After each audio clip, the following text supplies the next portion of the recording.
Pemirsa, tim pemantauan pembangunan Kabupaten Badung yang terdiri atas Dinas PUPR, Inspektorat Bapeda, Balitbang BPKAD, Bagian Pembangunan Setda Badung melaksanakan kunjungan ke sejumlah proyek yang dibiayai melalui anggaran APBD Badung.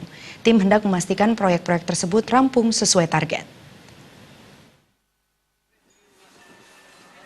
Proyek tersebut meliputi pembangunan sekolah SMA Negeri 2 Kuta Selatan di lingkungan Bumbul, Kelurahan Benoa senilai 59 miliar rupiah lebih, pembangunan Wantilan Melasti Desa Adat Bualu senilai 1,2 miliar rupiah lebih, dan penataan Pura Geger Dalam Pamuti Desa Adat Peminge tahap pertama senilai 7,1 miliar rupiah lebih.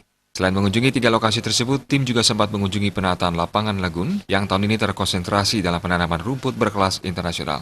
Mewakili Wakil Bupati Badung, staf ahli bidang perekonomian, pembangunan dan keuangan Pemkab Badung, Nilu Putudesi Darmayanti menjelaskan, kunjungan tersebut merupakan agenda rutin akhir tahun dalam rangka evaluasi APBD Badung tahun 2019. Hal itu dilakukan karena akhir tahun anggaran akan segera tiba pada 15 Desember ini. Tim harus melihat langsung beberapa kegiatan yang khusus ditangani melalui APBD, apakah ada kendala penyelesaian sesuai kontrak kerja. Dari kunjungan ketiga lokasi tersebut, secara umum proyek fisik sudah sesuai dan diprediksi rampung sebelum berakhir masa kontrak. Rata-rata proyek tersebut mengalami deviasi plus atau maju dari target. Saya diminta untuk memimpin tim ini. Tim ini kan tim apa namanya tim pemantauan pembangunan pemerintah Kabupaten Badung yang bersumber dari APBD dan kebetulan yang ada APBD sebelumnya. Nah, dari tadi kita sudah melihat beberapa objek dan ternyata dalam prediksi kita itu sudah cukup ya, kira-kira bisa terkejar sampai dengan sebelum berakhir kontrak. Itu saja, jadi ini merupakan sebuah evaluasi yang rutin setiap tahun.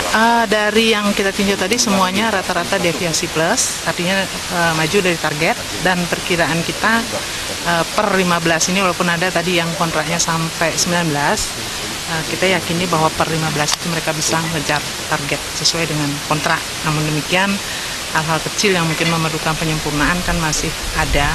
Waktu pemeliharaan lagi 6 bulan untuk mereka.